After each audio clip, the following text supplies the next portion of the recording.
A tour to the cellular jail, Port Blair. This jail has been witness to the innumerable atrocities and cruelty on the Krantikaris, the freedom fighters, hundreds of them, but unknown. Let's pay homage to them as we learn more about them. बाद में अंडमान का पहला jail जो वहीं पे बना 1867 में, लेकिन वो जेल जो है सेलुलर जेल के जैसा बड़ा जेल नहीं था, छोटा जेल था। और आज वाइपर आइलैंड में बचा हुआ है फांसी घर और गार्ड रूम, बाकी वहाँ मैक्सिमम टूटा हुआ। और उसी फांसी घर में फांसी दिया गया था शेर अली जी को। शेर अली जी नॉर्थ वेस्ट फ्रंटियर प्रोविंसेस का पठान था। मर्डर केस में अंडमान आया था। सजा में छूट मिलने के बाद होप टाउन एक विलेज है इस डायरेक्शन, वहाँ पे शेर अली जी बार शॉप चला रहा था। 8 फरवरी 1872 अंडमान में विजिट के लिए आया हुआ था गवर्नर जनरल ऑफ इंडिया, नाम था लॉर्ड मेयो, उस समय का वाइस राय था इंडिया का।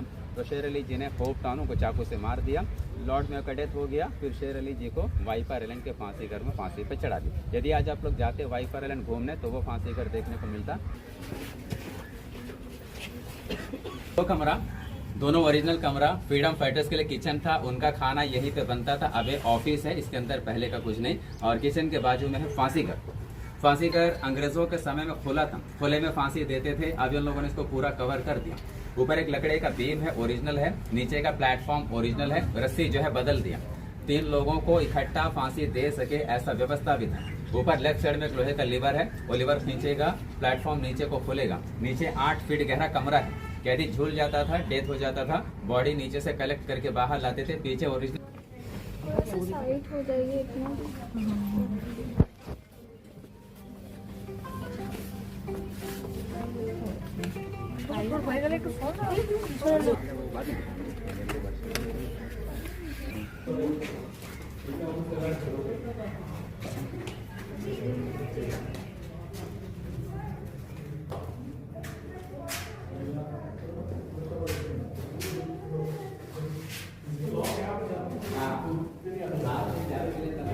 हमारे पास में कोई प्रमाण नहीं है, क्योंकि फांसी देने के लिए किसी को भी अंडमान नहीं लाते थे। इंडिया में जेल थे, वहीं पे फांसी देते थे। अंडमान जो क्रांतिकारी आते थे, ज्यादातर आते थे आजीवन कारावास वाले क्रांतिकारी। फिर आने के बाद पॉलिटिकल फ्रीडम फाइटर्स था, टॉर्चर में डेथ हुआ था, बीमारी से डेथ हुआ था, फोर्स फीडिंग जबरदस्ती खाना खिलाना, उस दौरान भी डेथ हुआ था। और एक सिंगल सुसाइड केस भी था इंदु भूषण रॉय जी का। तो जबरदस्ती खाना तब खिलाते थे जब फ्रीडम फाइटर भूख हड़ताल करते थे। उनका भूख हड़ताल तोड़वाने के लिए पहले मुंह से खिलाते थे, खा नहीं रहा तो हाथ पांव बांध करके जबरन नाक से ट्यूब डाल करके पंप के द्वारा लिक्विड पिलाया जाता था, चावल का मांड और मिल्क। अब उस वजह से जो है 10 दिन के भीतर 3 क्रांतिकारियों का डेथ हुआ था 1933 में। नाम था महावीर सिंह, मोहित मोइत्रा और मोहन किशोर नामदार जी। यहाँ फांसी उन्हीं को दिया जो अंडमान आने के बाद फिर से यहाँ पे किसी ब्रिटिश ऑफिसर को मारा हो, सिपाही को मारा हो, जेल तोड़ करके भागने की कोशिश की, उनके ऊपर फिर केस चलेगा, उसके बाद फैसला होगा फांसी दो, तब यहाँ पे फांसी देते थे। तो सेलुलर जेल के फांसी घर में कितने लोगों को फांसी दिया गया इसका कोई रिकॉर्ड्स नहीं। और फांसी से पहले सवेरे वहाँ पे व्हाइट कलर का देखिए सामने छोटा सा प्लेटफॉर्म बना, व्हाइट कलर सीढ़ी, वो ओरिजिनल प्लेटफॉर्म है। सवेरे वहीं पे लाते थे, स्नान करवाते थे, रिलीजन के हिसाब से प्रेयर करवाते थे, आखिरी इच्छा पूछा जाता था, उसके बाद इनको फांसी पे चढ़ाते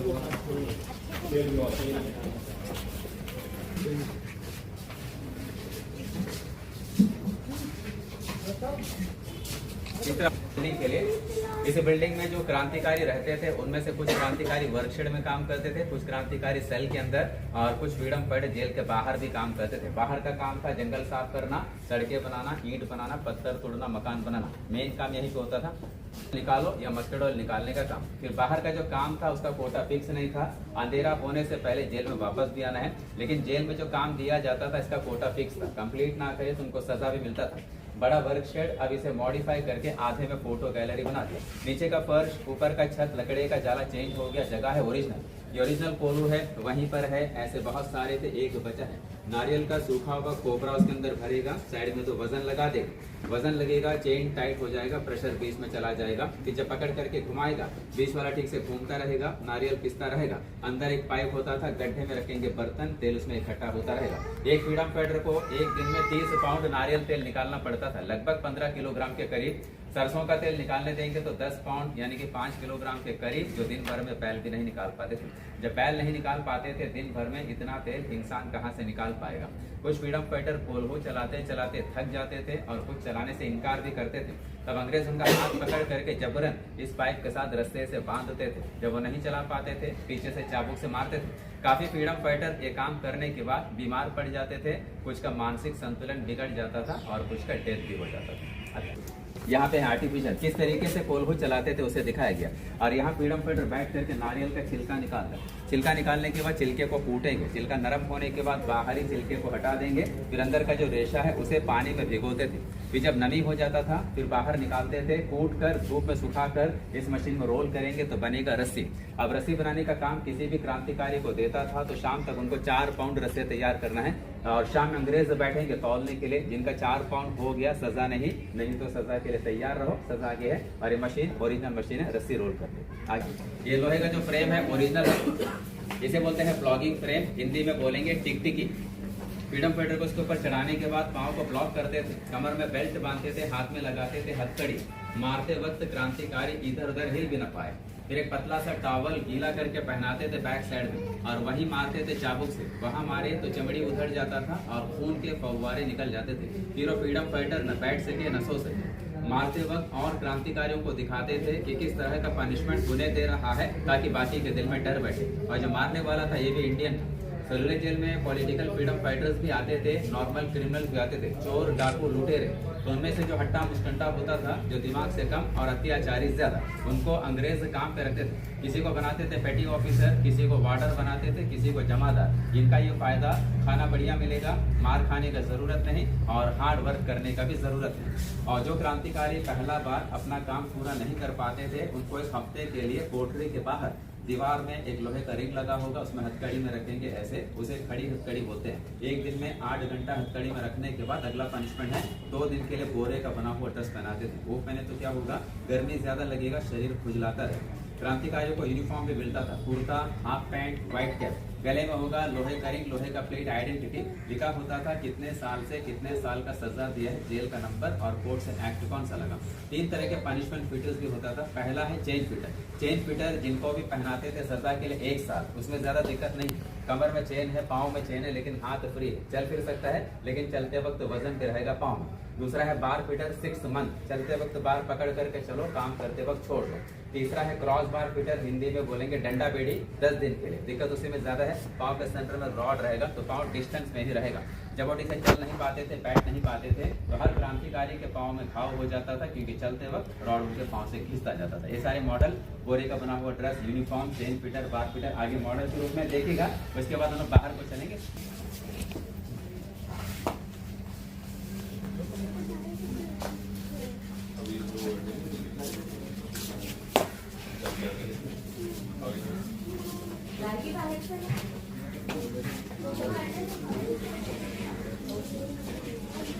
दिन भर बाहर काम करते थे। इस एरिया पे कॉमन टॉयलेट बाथरूम भी था, यूज़ कर सकते थे जब वो क्रांतिकारी काम करने के लिए बाहर आते थे। और कुछ फ्रीडम फाइटर को सेल के अंदर ही काम देते थे, अकेले काम करो। उनके लिए सिस्टम ये था, दिन में 3 बार बाहर जा सकते थे टॉयलेट बाथरूम करने के लिए, लेकिन अपने समय से नहीं, अंग्रेज़ों का जो निर्धारित समय उसमें ही आना है। और शाम 6 बजे से सवेरे 6 सभी को लॉकअप में बंद रखते थे। तो अंदर तो कोई टॉयलेट नहीं था, सभी को क्ले का पॉट मिलता था, जो करो पॉट में करो, रात भर बदबू में रहो। और अगले दिन स्वीपर साफ करके बाहर ले जाता था। खाना खाने के लिए सभी को लोहे का प्लेट मिलता था, उसमें दाल, चावल, रोटी, सब्जी उतना ही देते थे कि जिंदा रहे, पेट भरने के लिए नहीं। चावल में कंकड़, सब्जी में रेत, दाल में कीड़े, साफ सफाई वाला खाना नहीं। पीने का पानी दिन में 2 बार ही मिलता था, वो भी साफ नहीं। और रात में कोई रोशनी नहीं, अंधेरे में रहते थे। हरिकन लैंप हाथ में लेकर सिक्योरिटी गार्ड घूमता रहता था।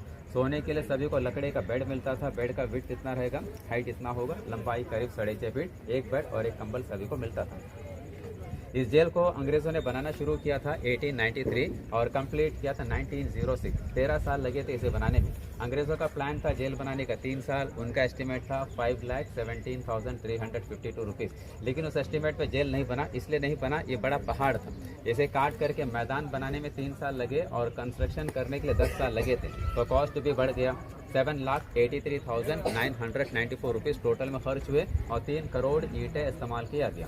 ईंट अंडमान में तैयार, बाकी मटेरियल बर्मा। तो जब जेल बना साइकिल व्हील की तरह था, जिसमें टोटल 7 बिल्डिंग थे और कमरे थे कुल मिलाकर के 693 कमरे। एक कोठरी में एक क्रांतिकारी को रखते थे। कोठरी का लंबाई 13.5 फीट, चौड़ाई 7.5 फीट, ऊंचाई 10 फीट, रूम है बड़ा। वेंटिलेशन भी है पीछे की ओर 8 फीट ऊपर, ताकि क्रांतिकारी अंदर से बाहर देख न पाए। हर बिल्डिंग को ऐसा बनाया है, एक बिल्डिंग का फ्रंट है तो दूसरे का बैक साइड है, ताकि दोनों बिल्डिंग्स के बीच कोई कम्युनिकेशन ना रहे। एक दूसरे को देख भी नहीं पाएगा, बात भी नहीं कर पाएगा।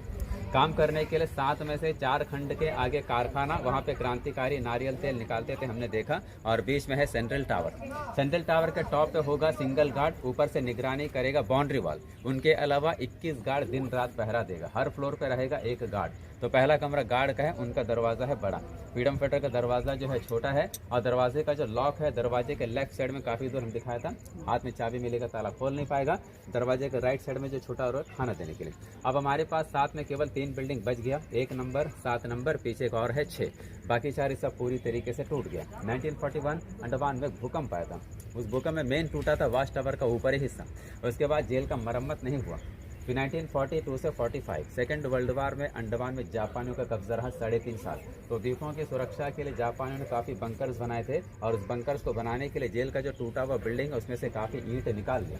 फिर आज़ादी के काफ़ी साल के बाद 1964 जेल का जो हिस्सा रहने लायक नहीं रहा था, खराब हो गया, वहाँ पे हॉस्पिटल बना दिया। छोटा हॉस्पिटल था, वो बनते बनते आज अंडमान का सबसे बड़ा हॉस्पिटल बन गया। उस हॉस्पिटल का नाम रखा गया गोविंद बल्लभ पंत, जो यूपी के पहले चीफ मिनिस्टर थे, उनके नाम पे रखा गया। इस जेल को बनाने का जो इंजीनियर था उनका नाम था मैकलेन, और इस जेल का अत्याचारी जेलर का नाम था डेविड बैरी। डेविड बैरी जो है आयरलैंड के रहने वाले थे। उनका समय रहा अंडमान में 1905 से लेकर 1919। उसके बाद उनका तबीयत बिगड़ गया तो उनको शिप में चढ़ा करके कलकत्ता पहुंचा दिया। कलकत्ता पहुंचते ही डेविड बैरी का भी डेथ हो गया। तो इस वजह से उनके बारे में कहा जाता है, वतन परस्तों को अपने वतन से दूर रखने वाला खुद आखिरी घड़ी अपने वतन का मुंह न देख पाया। और इस जेल में 1909 से लेकर 1938 30 साल के अंदर में लगभग 650 के करीब राजनीतिक बंदी भेजे गए थे। नॉर्मल क्रिमिनल भी बहुत सारे थे। और जो क्रांतिकारी भेजे गए तो उनका लिस्ट लगा है सेंट्रल टावर में। जब आप लोग फ्रीडम फाइटर्स का नाम पढ़ेंगे तो उसमें अननोन फ्रीडम फाइटर्स ज़्यादा मिलेगा, पहचाना नाम थोड़ा कम मिलेगा। कुछ क्रांतिकारियों का नाम जो इस जेल में रहे थे, विनायक दामोदर सावरकर जी, बटुकेश्वर दत्त, उल्लासकर दत्त, पृथ्वी सिंह आज़ाद, जयदेव कपूर, त्रिलोकनाथ चक्रवर्ती, बरिंद्र कुमार घोष, लोकनाथ बाल, हरे कृष्ण कोनार, बाबा भान सिंह, पंडित राम रक्का बाली, इंदुभूषण रॉय, भाई परमानंद, सचिंद्रनाथ सान्याल, विश्वनाथ माथुर, बंकिम चक्रवर्ती, उपेंद्रनाथ बनर्जी, बाबूराम हरी, नैनी गोपाल दास, गोपेन रॉय, बिनोय लश्कर, अली अहमद सिद्दीकी, हरबंधु समझदर, धनवंतरी, कोटయ్య कोरा बाबू, पांडु पाडल बोनांगी, सन्यासయ్య गोलीविल्ली, सन्यासी कुंचट्टी, सत्यनारायण राजू, वीरయ్య दोरा तगी, प्रतिवादी भयंकर वेंकटेश्वरम, सचितानंद शिवम, कुमुदिनी घोष, सरोजिनी गुहा, कामिनी डे, प्रफुल्ल कुमार विश्वास, अभनिरंजन घोष, नगेंद्रनाथ मुस्तफी, अब्दुल कादिर चौधरी, बंगेश्वर रॉय, सनातन रॉय, दाजी नारायण जोशी, गणेश दामोदर सावरकर, बाबा मंगल सिंह, बाबा शेर सिंह, बाबा ज्वाला सिंह, बाबा अमर सिंह, बाबा बिशन सिंह, बाबा छत्तर सिंह, बाबा चूहर सिंह, बाबा गुरमुख सिंह, बाबा गुरदत सिंह, बाबा बसावा सिंह, बाबा हजारा सिंह, बाबा हरनाम सिंह, बाबा इंदर सिंह, बाबा हृदय राम।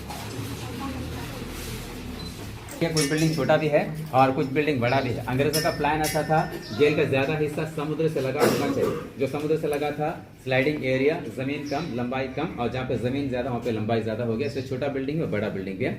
बचा हुआ ब्लॉक है 3, नंबर 6, नंबर 7 और नंबर 1। बाकी 5, 4, 3, 2 ये 4 बिल्डिंग टूट गया। उसी जगह पे बड़ा हॉस्पिटल है। अब इन लोग जो खड़े हैं, बीच का जो मीनार है, इसी मीनार के नीचे खड़े हैं। जेल को अंग्रेजों ने टोटली बंद कर दिया सेकेंड वर्ल्ड वार से पहले। सितंबर 1937 से लेकर जनवरी 1938 सारे फ्रीडम फाइटर्स को ब्रिटिशर्स ने वापस मेनलैंड भेज करके 80 साल के बाद अंडमान में काला पानी का सजा बंद कर दिया। काला पानी का सजा 1858 में शुरू हुआ था वाइपर आइलैंड से, और यहाँ पे आके खत्म हो गया। उसके बाद सेकेंड वर्ल्ड वार शुरू हो गया 1939, और अंडमान में जापानी सैनिक आ गए 23 मार्च 1942। जापानी सैनिक आ गए, सारे अंग्रेज अंडमान से वापस लौट गए, कुछ रह गए, मैक्सिमम वापस लौट गए। उस तरह से अंडमान भी फ्री हो गया, क्योंकि जापानियों के साथ में थे Indian national army, Subhash ji के फौज। लेकिन जापानियों का जो जुल्म था वो अंग्रेजों से ज़्यादा हो गया। 1858 में जिन कैदियों को अंडमान भेजा था अंग्रेजों ने, उनको तो अंग्रेजों ने अंडमान में बसा दिया था, यहीं रहो। अब उनके जो जनरेशन थे उसमें थे पढ़े लिखे लोग, INA के मेंबर भी थे, तो कुछ इंडियन इंडिपेंडेंट लीग के मेंबर्स भी थे। जापानीज क्या सोचने लगे कि इनमें से कुछ लोग अंग्रेजों के साथ मिले हुए हैं या उनके लिए जासूसी कर रहे हैं, तो जासूसी के आरोप में काफ़ी फ्रीडम फाइटर को जेल में बंद किया, खूब टॉर्चर किया और बहुतों को जेल से बाहर ले जाकर गोलियों से शूट भी कर दिया। उसी के बीच में नेताजी सुभाष चंद्र बोस जी अंडमान आए थे। नेताजी इंडियन नेशनल आर्मी के सुप्रीम कमांडर थे। उनका अंडमान 3 दिन का विजिट था, दिसंबर 29, 30, 31, 1943। 30 दिसंबर 1943 सुभाष जी ने सेलुलर जेल का विजिट भी किया था। फिर यहाँ से लौटने के बाद जेल से आगे को जाएंगे, 500 मीटर के करीब दूरी पर है जिमखाना मैदान भी है, अंडमान क्लब भी है। वहीं पे उन्होंने देश का पहला तिरंगा झंडा फहराया था और अंडमान निकोबार द्वीप समूह को 2 नाम भी दिया था। अंडमान का नाम रखा था शहीद द्वीप, निकोबार का स्वराज द्वीप। आज यही दोनों नाम जो है नील आइलैंड और हैवलॉक आइलैंड का हो गया। आज नील आइलैंड का नाम है शहीद, हैवलॉक का स्वराज आइलैंड। 1 जनवरी 1944 सुभाष जी अंडमान से वापस लौट गए। फिर सेकेंड वर्ल्ड वार का एंड 1945, अंग्रेजों का जो रॉयल एयरफोर्स है जापानी के ऊपर बमबारी किए, जापानी भी सरेंडर हो गए। 45 में जापानीज भी लौट गए। उसके बाद 1.5 साल अंग्रेज रहे, हिंदुस्तान आजाद हो गया 1947, तब अंडमान से अंग्रेज वापस लौट गए। अब हम ऊपर चलेंगे सेकंड फ्लोर आज लोग, और मीनार का सेकंड फ्लोर है। तो यहाँ से हर ब्लॉक में जाने का रास्ता भी है और बीच में लकड़ी का जो कनेक्शन है वो, ये कनेक्शन अंग्रेजों के समय में टेम्पररी था। जब अंग्रेज आते थे टावर लकड़ी का प्लैंक डालते थे, बाद में उसको हटाते थे ताकि क्रांतिकारी टावर आ ना पाए। अब इसे परमानेंटली फिक्स कर दिया। 3 बिल्डिंग बच गया, 1 है, 7 है, पीछे है 6, 4 हिस्सा टूट गया, वहाँ पे हॉस्पिटल बन गया, सरकारी हॉस्पिटल, सब कुछ यहाँ पर फ्री सर्विस है।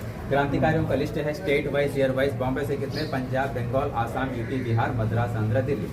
सारे फ्रीडम फाइटर्स का रूम आइडेंटिफाई नहीं है, सभी का रूम बदलता था। वीर सावरकर जी का भी रूम बदला था। सावरकर जी इस जेल में रहे थे 10 साल, 1911 से 1921। तो उसमें से कुछ साल सावरकर जी को इसी फ्लोर के आखिर में भी रखा गया था।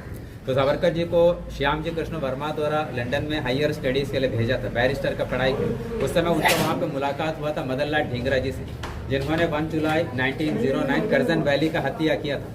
उनका साथ लेने का इल्जाम भी लगा। फिर वहाँ पढ़ने के साथ साथ इंडिया हाउस में काम करने वाले कुक के हाथों से बॉम्ब बनाने का मैनुअल और हथियार वगैरह हिंदुस्तान भेजा गया। इस वजह से उनको अरेस्ट किया। अरेस्ट हुआ था 13 मार्च 1910।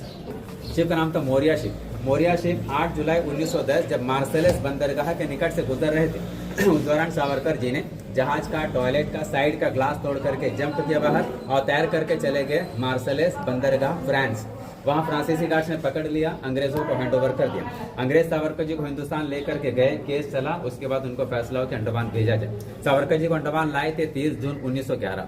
जब लाए थे तो डरते थे, एक बार वहां से भाग गया है, दोबारा न भागे, इसलिए अपने कड़े पहरे में रखा। कि उनके जो बड़े भाई थे गणेश दामोदर सावरकर जी इसी जेल में थे, लेकिन दोनों भाई 2 साल तक आपस में मिल नहीं पाए, एक ही जेल में रहते हुए।